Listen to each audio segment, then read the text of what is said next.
Clínica da Alma, nós vamos falar sobre algumas enfermidades que atrapalham, né, a nossa vida, a nossa caminhada. E hoje nós vamos falar sobre síndrome do pânico, né? Quais são as suas causas, quais são os seus sintomas, qual que é o tratamento que a medicina fala e o que é aquilo que Deus fala para cada um de nós. O que é a síndrome do pânico? A síndrome do pânico, ela é também conhecida como transtorno do pânico. É um distúrbio psíquico muito comum que se caracteriza pelo surgimento espontâneo, súbito e inesperado de ataque de pânico recorrente. Sabe, a pessoa que está do nada, ela começa a ter medo. Ela tem medo de tudo, tem medo da sombra, tem medo de ir no mercado, tem medo de pegar um ônibus. E tudo isso acontece por quê? Porque alguma coisa, né, disparou um gatilho na nossa mente, que nos mostrou que tudo aquilo qualquer coisa pode acontecer de uma hora para outra na nossa vida. Para ser síndrome do pânico, o paciente precisa ter episódios repetidos de crise e estar sempre apreensível em relação ao surgimento do próximo ataque. Deixa eu perguntar aqui, alguém aqui já teve síndrome do pânico? Só quem teve sabe como é ruim, como é uma coisa. Imagina um medo. Quem já teve medo aqui? Medo. Então você imagina isso multiplicado 1000 vezes, 1000 vezes na sua mente, 1000 vezes no seu corpo. Isso é a síndrome do pânico, que é um ataque. O ataque do pânico é um evento que provoca um intenso medo, surge de uma forma súbita, ou seja, vem do nada, e habitualmente não está relacionada a nenhuma causa aparente. E cada crise dessa, ela pode durar de vários minutos até 1 hora. Eu tenho trabalhado e pedido para que Deus trabalhe no meu coração. Eu tenho uma fobia. Eu não consigo ficar preso em nenhum local. Se, por exemplo, eu estou dentro de uma porta, estou dentro de um quarto, se eu estiver dentro da secretaria ali, a porta estiver trancada e eu souber que a porta, que qualquer hora que eu puder abrir, eu vou lá, está tudo tranquilo. Mas se eu chegar lá e eu bater na porta e por algum motivo a chave engrenar, eu puxar a manivela lá e ela não abrir, eu já começo a entrar em um desespero. É um desespero. Então o pânico, ele vem do nada.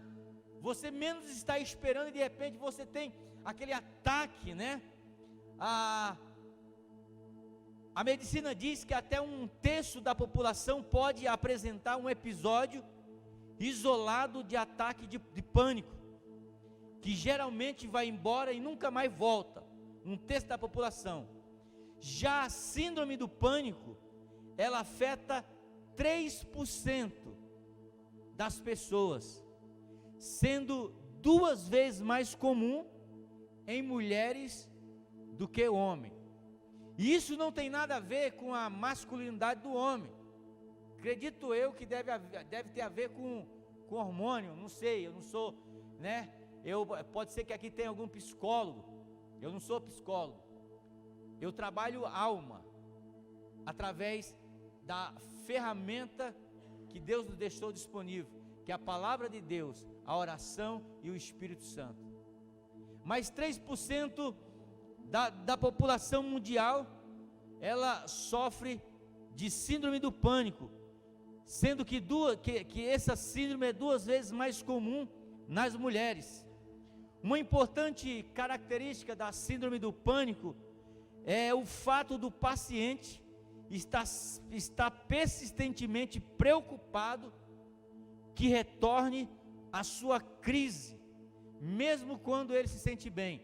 Quem sofre do síndrome do pânico, mesmo no momento que ele está bem, a mente dele está pensando que qualquer hora ele pode ter aquele ataque de novo, qualquer hora ele pode ter aquele medo de novo, qualquer hora ele pode ter aquele nervosismo de novo. E ali, a síndrome do pânico, eu esqueci de trazer um gráfico, mas ela tem algumas características que ela se alia com a ansiedade. Geralmente quem tem síndrome do pânico tem alguns sintomas da ansiedade.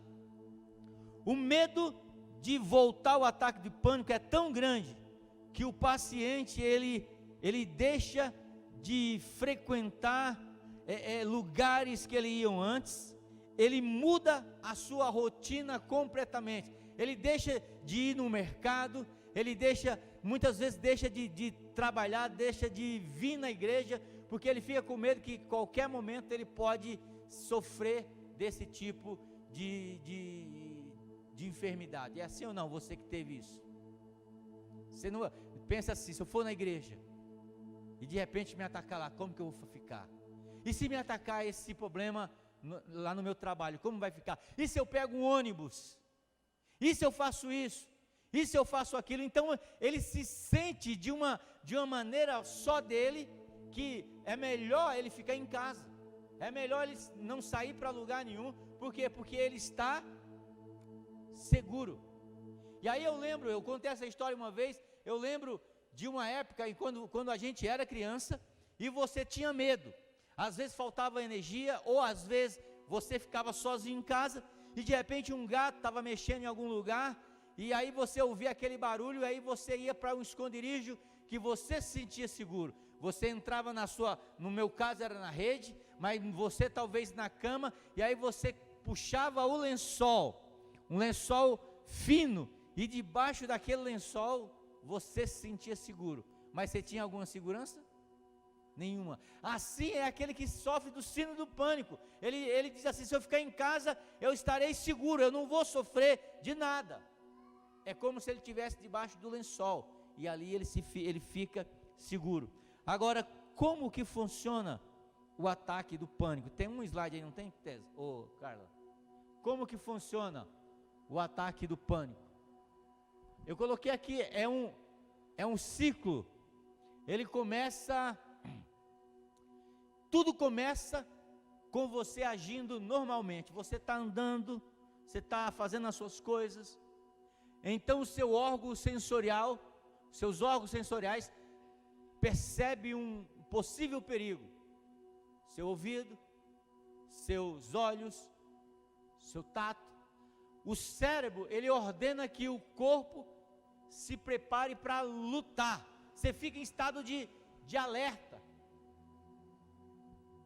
O corpo produz ideias e sensações de medo e ansiedade, isso é sintomas. Depois disso, seu sentido entende os sintomas como perigo. Ele começa a gerar uma ansiedade, ele começa, a gerar medo. O seu corpo entende aquilo como perigoso. O cérebro começa a captar um sinal, e ordena o corpo para se proteger. E quando você percebe suas manifestações corporais como uma ameaça, sua mente reage produzindo respostas de ansiedade. Daí mais manifestações corporais começam a aparecer. Você começa a suar frio, você começa a sua mente começa a pensar muito rápido, o seu coração ele começa a palpitar. Agora, quais as causas do síndrome do pânico? Assim como ocorre com toda doença de origem psiquiátrica, ou seja, da mente, ainda não se sabe exatamente como a síndrome do pânico acontece. Eles acham, porque é algo que é gerado na mente de cada pessoa. Por exemplo, quem tem depressão, você pode ficar tranquilo, pode abraçar, pode amar quem tem depressão, que você não vai pegar depressão dessa pessoa, porque depressão não é uma doença somática, uma doença do corpo, ela é uma doença psicossomática, ela é uma doença que vem na mente. Se você perguntar para a pessoa, olha, você pegou depressão de quem? Ela vai dizer, não peguei de ninguém. O que ela vai entender que talvez aconteceu porque eu tive uma perda que abalou o meu emocional, aconteceu algo na minha vida que mexeu com o meu emocional, mas não se pega síndrome do pânico, não se pega ansiedade, não se pega depressão de ninguém. Então a medicina não tem uma resposta para isso. Do que é que se pega? Pega de algum lugar? Não, ela não tem. Acontece alguma coisa na nossa mente, acontece alguma coisa que dispara um gatilho na nossa mente, e você sabe que a mente do ser humano, ela governa todo o corpo. Se você conseguir dominar sua mente, você consegue dominar todos os seus vícios, você consegue dominar todo o seu corpo. Domine a sua mente. É por isso que a Bíblia é cheia de texto dizendo que nós devemos levar cativo a nossa mente a Deus. A Bíblia diz que nós devemos meditar na palavra de Deus de dia e de noite. A Bíblia diz que nós devemos renovar a nossa mente. Por quê? Porque a Bíblia se preocupa tanto com a nossa mente. Por que a Bíblia se preocupa tanto com o nosso estado mental? Até a medicina, a ciência já descobriu que a oração ela mexe com a mente. A oração, ela faz bem para o corpo, para a alma e para o espírito. Diz que quem ora, independente da religião, ele adoece menos. Porque tem tudo a ver com mente. Tem tudo a ver com com o seu estado emocional. Porque quem procura um psicólogo é quem está com o estado emocional abalado. E aí eu abro um parênteses para dizer que eu não estou dizendo que é errado. Inclusive nós falamos domingo que estamos fazendo uma parceria com uma moça aqui, que é psicóloga. Não estou dizendo que é errado. Mas quando você trabalha a sua mente, você tem uma chance muito grande de você funcionar de uma maneira melhor. Por algum motivo que ainda não é bem esclarecido, os pacientes com transtorno do pânico apresentam desequilíbrio no funcionamento dos seus neurotransmissores. São pequenos, como que eu falo agora? Cadê os médicos para me dar minha ajuda? Como é que é? São pequenos meios, pequenos fios, como se fosse, que se comunica com todo o nosso corpo.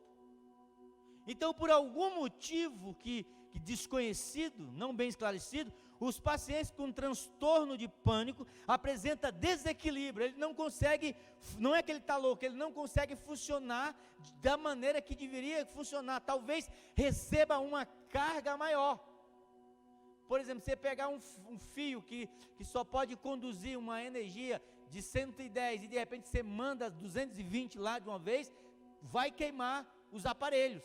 Então é exatamente isso, quando não começa a funcionar de uma maneira, ou vai uma descarga maior para esse neurotransmissor, o que acontece? Começa a abalar o nosso corpo. Então, o funcionamento dos neurotransmissores que leva o paciente a ter um medo súbito, mesmo quando não há motivo aparente. Sabemos que fatores genéticos e ambientais são dois componentes importantes para essa doença. Entre os fatores de risco para a síndrome do pânico, podemos citar, por exemplo, a história familiar, pode ser de alguma coisa familiar, a diversidade na infância, algum trauma, alguém que foi, por exemplo, foi tentado, foi abusado na infância, foi abusado fisicamente, às vezes, ela até bebê, e eles talvez não se lembram, mas algo ficou registrado ali na mente daquela pessoa, na alma daquela pessoa. Então muitas vezes a adversidade na infância, palavras que foram ditas, que às vezes naquele momento a gente nem se deu conta, mas de repente começou a entrar dentro da nossa vida e nós acharmos que era aquilo. Quem lembra lá, eu acho que se eu não me engano é em 2 Crônicas, onde fala da oração de Jabez, aonde a mãe dele, quando ele nasce, a mãe dele diz assim: esse rapaz vai ser alguém que vai trazer desgraça para a vida das pessoas. Quem já não ouviu uma palavra na infância, uma palavra de derrota na vida? De alguém dizer assim para você: olha, você não vai ser ninguém, vai ser bandido. Você fala para o seu filho: levanta, vagabundo. Está na hora de levantar, está na hora de fazer alguma coisa. E às vezes a gente não sabe que aquilo pode entrar dentro da nossa mente e muitas vezes fazer morada, e muitas vezes a gente nem tem conhecimento daquilo, mas aquilo vai mexendo, vai abalando com as nossas emoções. Um abuso que você teve na infância e não contou isso para ninguém, não abriu o coração, não foi tratado. Você achou que estava tudo certo, mas o seu comportamento diz que alguma coisa está errada nesse sentido. Ter outros distúrbios psíquicos, como depressão, como ansiedade. Ter uma personalidade ansiosa. Eu conheço pessoas, até mesmo dentro dessa igreja, que são ansiosos demais. Mas demais da conta. Que a gente diz: fulano, pelo amor de Deus, não seja tão ansioso, tenha calma, tudo ao seu tempo. Estresse familiar, social ou profissional persistente. A história de traumas pessoais, como alguém que já passou por um assalto, um acidente. Às vezes alguém que, por exemplo, que não tirou a carta, mas de repente passou por um acidente, ou aconteceu algo que nunca mais pegou no volante. Aquilo ficou registrado. Então toda vez que ele pega no volante, ele pensa que ele vai bater, ele pensa que vai causar isso pode gerar a síndrome do pânico. Agora, quais os sintomas que a síndrome do pânico ela nos indica? Quais os sintomas?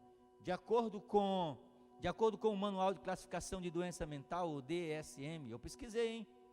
O paciente, para ser considerado portador da síndrome do pânico, precisa ter tido pelo menos uma das duas situações abaixo. Primeira, 4 ou mais ataques de pânico em um período de 4 semanas, para ser considerado portador do síndrome do pânico. Ter tido 4 ou mais ataques de síndrome do pânico durante o período de 4 semanas. 1 ou mais ataque de pânico seguido de pelo menos um mês de medo persistente de ter outra crise. Agora, quais os sintomas que a síndrome do pânico apresenta? Taquicardia, coração começa a bater mais forte, não é isso? Quem teve, não é isso? Sudorose, começa a suar muito, a mão soa, ele começa a suar bastante. Falta de ar, ele começa a respirar, o ar está tudo ali tranquilo para ele lá, mas ele fica tão apavorado que ele começa a estar como se ele não tivesse oxigênio naquele momento, como se ele estivesse dentro do fundo do mar e ele começasse a puxar os últimos migalhas de ar que ele ainda tem naquele momento. Falta de ar, pressão na cabeça, a cabeça parece que vai explodir, né? Uma onda de calor e frio, ele sente tontura, pensa que vai desmaiar, ele começa a sentir um tremor, fraqueza nas pernas, sensação que vai desmaiar, que vai ter um infarto, medo de fazer coisas mais simples, como dirigir, como viajar, como aí um lugar onde tem gente, como aí cinema, medo de sair de casa, perigo de morte, medo de ficar louco. Esses são os sintomas que vem com a síndrome do pânico. Pode ter sido adquirido na infância por algum trauma que você teve. Agora, resumindo, a síndrome do pânico nada mais é do que um medo descontrolado de algo que provavelmente nunca vai acontecer. Você nunca vai ser roubado, você nunca vai ser atropelado, ninguém vai te matar, mas a nossa mente, ela diz algo diferente, ela nos assusta. E o texto que eu quero ler com vocês, 2 Crônicas, capítulo de número 20, vai falar de um homem chamado Josafá.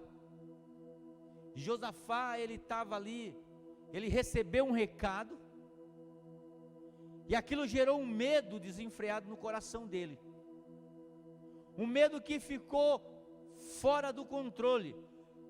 Então 2 Crônica, capítulo 20, diz: depois disso, os filhos de Moabe e os filhos de Amon, com alguns dos meunitas, vieram a pelejar com Josafá. E então vieram alguns que avisaram a Josafá, dizendo: grande multidão vem contra ti, da além do mar e da Síria, e eis que já estão em Hazazon-Tamar. E então Josafá teve medo.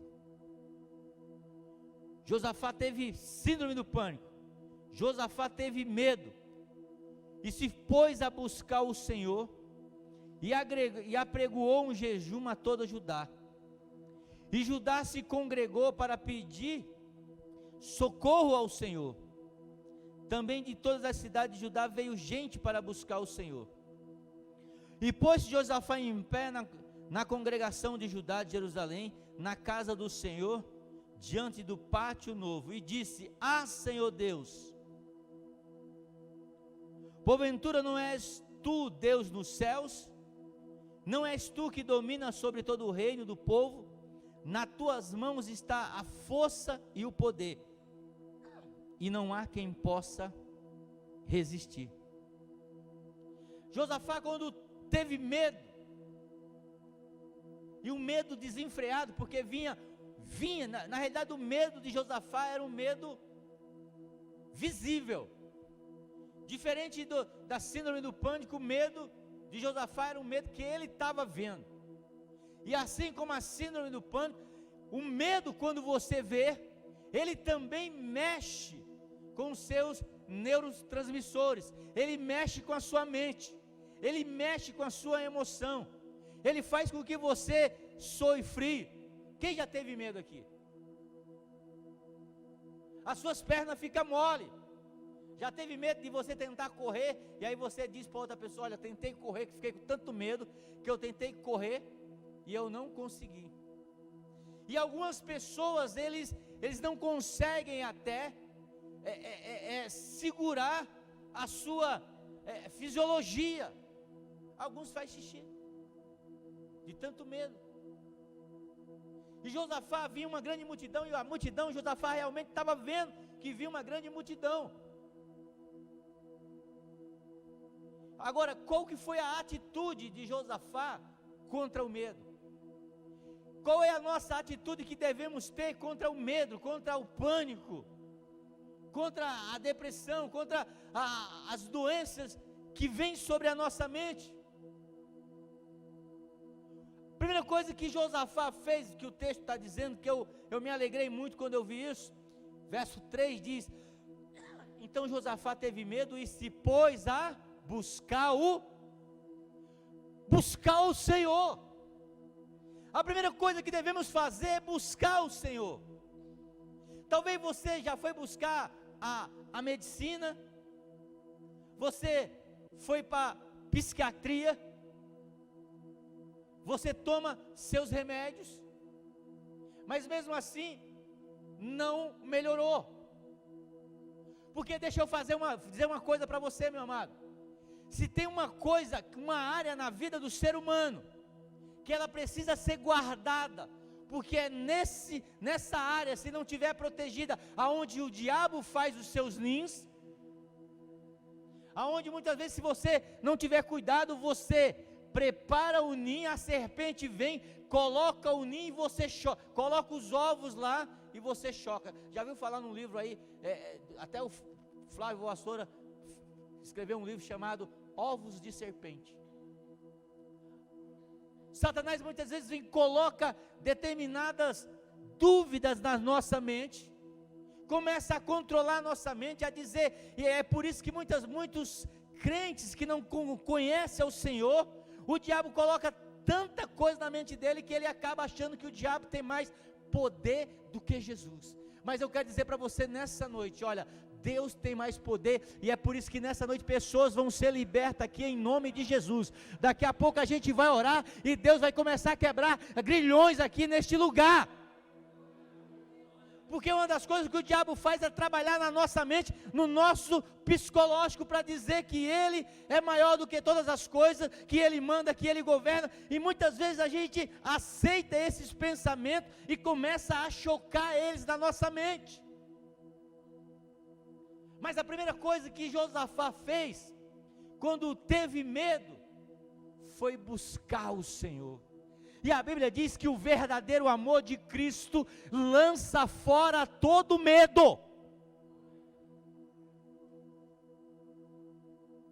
Josafá foi orar, porque ele entendia o seguinte, que a oração, ela mexe com os pensamentos, ou não? Se quando você ora, os seus pensamentos não são mexidos, então a sua oração, ela não está legal. Porque quando você ora, você começa a imaginar, a ver a resposta de Deus, a trazer à existência aquilo que não existe, a ver seu filho sendo curado, a ver as pessoas sendo transformadas, a ver a porta de emprego se abrindo, a ver as coisas dando certo lá na sua família. Sabe o que é isso? Porque a oração, ela mexe com a nossa mente.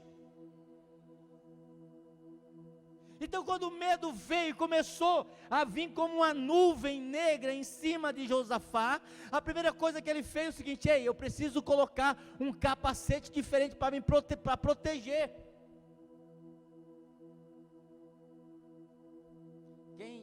Quem já assistiu aquele X-Men, sabe que o professor Xavier, ele lê a mente de todo mundo, mas ele usa um capacete que protege ele dos outros lerem a mente dele. Você precisa desse capacete da salvação. Você precisa ser protegido. É por isso que a Bíblia diz lá em Romanos capítulo 12: rogo-vos pela compaixão de Deus, que apresenteis o vosso corpo como um sacrifício vivo, santo, agradável a Deus, que é o vosso culto racional, é o vosso culto pensante. Culto racional é o culto que pensa, é o culto que imagina, é a oração que pensa, é a oração que não vai saindo palavra sem sentido. Ele vai falando a palavra, mas ele vai entendendo aquilo que ele está falando, e ele diz: e não vos conformeis com esse mundo, mas transformai-vos pela renovação da vossa mente. A sua mente só será renovada a partir do momento que você abrir a tua mente para aquilo que o Espírito Santo tem para fazer na tua vida hoje. Então, se você entrou aqui nessa noite achando que tudo vai dar errado, se você tem esse problema de medo, de entrar em pânico, medo fora do normal, deixa eu dizer uma coisa para você: aquele que habita no esconderijo do Altíssimo, a sombra do Onipotente descansará. Direi: ele é meu Deus e é o meu Senhor. 1000 cairão ao meu lado, 10.000 à minha direita. Vai ter batalha de um lado, batalha do outro, mas eu vou me sentir protegido, porque eu vou estar morando na sombra do Altíssimo. Josafá busca o Senhor. Então busque a Ele. Quando vier esse ataque do pânico em você, quando vier esse medo fora do comum, a primeira coisa que você tem que fazer é dizer: Senhor, protege a minha mente. Porque o diabo, ele vem para colocar medo. Quem já teve aquilo que você chama de pesadelo, mas é Satanás puro? Você já deitou perto você está deitado perto. Vou contar a história que aí você fica melhor de eu te explicar. Por exemplo, estava deitado com o Antônio agarrado, bonitinho, dormi. E de repente, no meio da madrugada, eu acordo sentindo uma mão me sufocando, e eu queria gritar, e eu não conseguia. Eu olhava para minha esposa, eu queria mexer o braço, para tocar nela, para ela se acordar, para ela me ajudar, mas eu não tinha força, eu estava totalmente paralisado. Se você pesquisar na internet, você vai ver que é um demônio, tem um nome, eu esqueci o nome do camarada, mas não precisa lembrar o nome dele, precisa lembrar o nome de Deus. Está lá, você tem um demônio. Aí você sente, você quer gritar e você não consegue. Sabe como é que eu resolvia isso, irmão?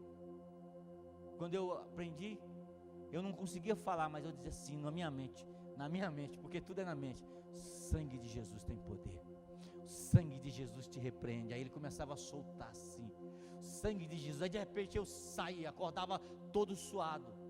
Por quê? Porque o diabo trabalha na nossa mente. Se você puder, irmão, você diga: o sangue de Jesus te repreende. Senhor, me cobre com o teu sangue, porque não tem uma proteção melhor e maior do que a proteção do sangue de Jesus na nossa vida. Quando você sentir que começa a sua mão começa a ficar frio, as suas pernas começam a ficar bamba, e você diz: vai vir o pânico de novo, você começa a dizer: Senhor, em nome de Jesus, me cobre com o teu sangue, me protege, não deixe esse mal vir sobre a minha vida, porque a tua palavra diz que o verdadeiro amor lança fora todo medo.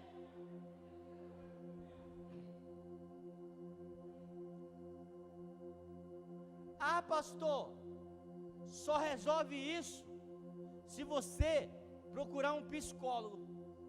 Eu sou a favor do psicólogo, mas deixa eu falar uma coisa que eu descobri. O psicólogo, ele faz, o que ele faz com você? Psicoterapia. Sabe o que é isso? Quem já foi em psicólogo aqui? Levante a mão. Não é vergonha nenhuma. O que ele faz? Você senta lá e aí ele começa o que? A conversar. Psicoterapia é isso, é conversa de mente. É isso que ele faz. Sabe a diferença deles para a pastora Lucivana, os pastores aqui, para os irmãos em Cristo? É que o governo não autorizou, mas a gente faz isso. Sabe qual que é a diferença deles e nossa ainda? A diferença é que quando a gente faz, a gente tem uma ajuda maior, porque é o Espírito Santo. Porque a Bíblia diz lá em Hebreus que a palavra de Deus é mais eficaz, é mais cortante do que espada de dois gumes. Ela divide alma e espírito, aonde psicólogo nenhum consegue chegar. A palavra de Deus chega.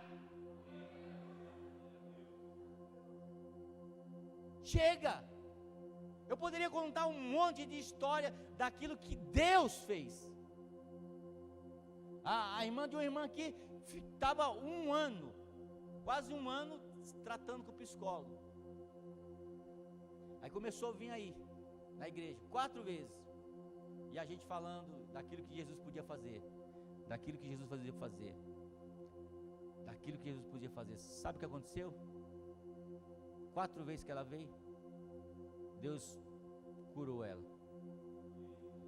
Porque Jesus Cristo entra aonde nenhum homem é capaz de entrar. Repito, não estou dizendo que eu sou contra o psicólogo. Quem realmente necessitar, nós temos uma moça que está nos apoiando aqui. É só me procurar, a gente marca um horário, vai conversar. Dependendo da tua necessidade, a gente te encaminha para ela, tá certo? Então, fique bem claro isso. Porque eu aprendi o seguinte, que Deus colocou a medicina para trabalhar junto com a fé. Quando o rei Ezequias estava doente, de uma enfermidade, o profeta foi lá e falou para ele, para resumir: pega uma pasta de figo, ele estava com a úlcera estourada, amassa essa pasta de figo, coloca em cima, que daqui a tantos dias você vai ficar curado. Era a medicina da época. Deus mandou fazer. Então Deus usa o médico? Usa. É por isso que quando alguém vai falar: pastor, eu preciso fazer uma oração, então eu vou orar. Se for de Deus, você vai operar.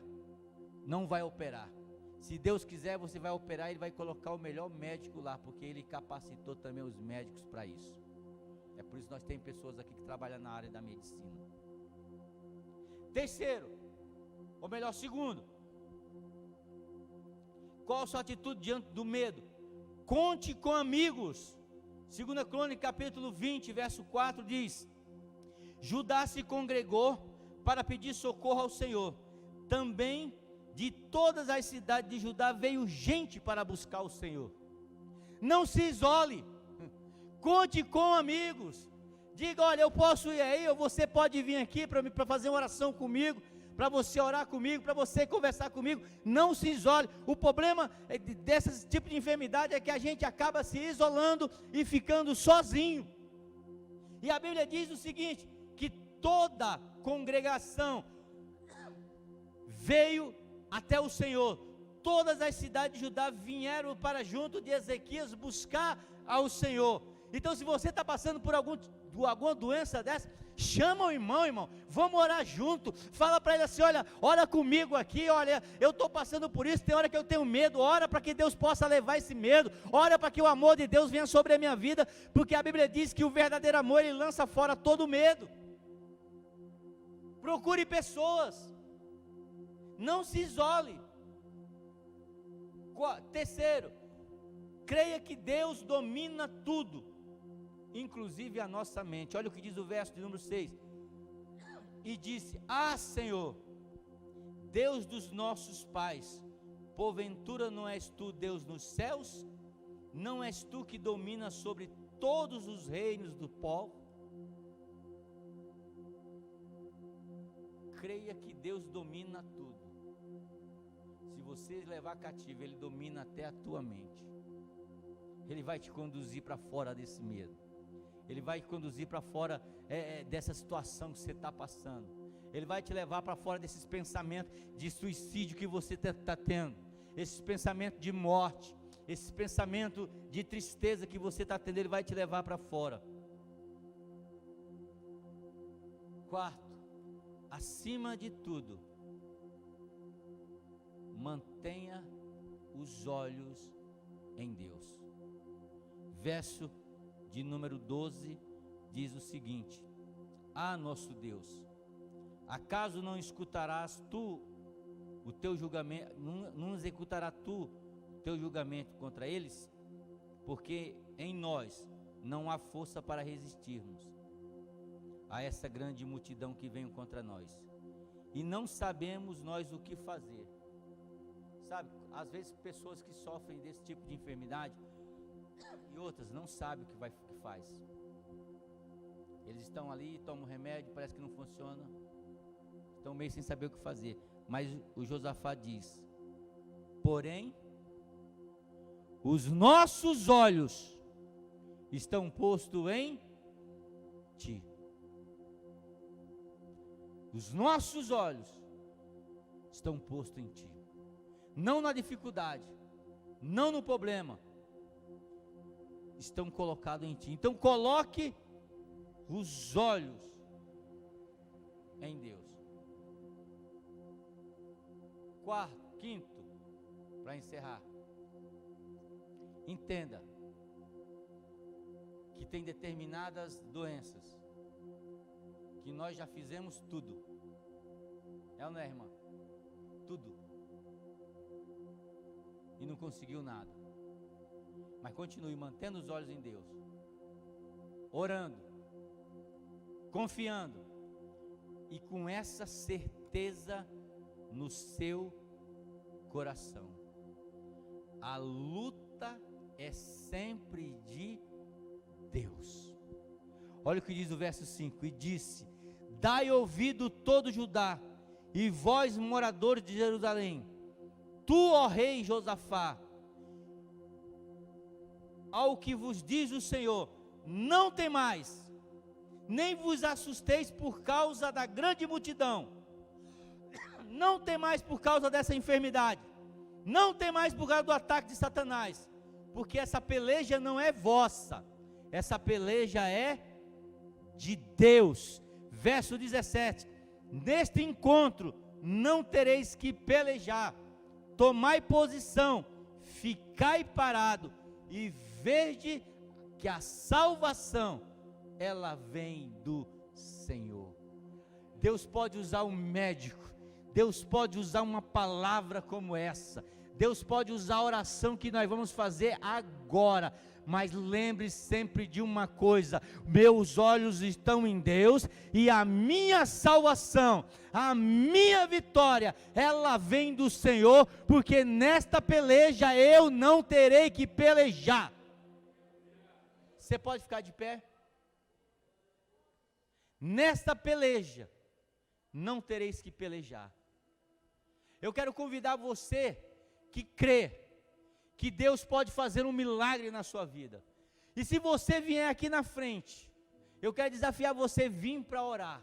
Não para olhar a oração do outro, mas para deixar o Senhor trabalhar no teu espírito. Você que por acaso não vir, não conversa onde você está, porque neste momento nós vamos entrar em batalha. Porque a Bíblia diz, a peleja eu não tenho que pelejar, ele que peleja por vós. Mas a Bíblia diz que Josafá buscou o Senhor, e nós vamos buscar o Senhor agora em nome de Jesus. Então saia do seu lugar, você que tem algum tipo de dificuldade, você que pensou em suicídio, você que sofre com síndrome do pânico, com ansiedade, com depressão, você que tem qualquer tipo de doença, saia do seu lugar, fique em pé aqui para poder sobrar lugar para os outros. Saia do seu lugar, eu quero orar por você nessa noite.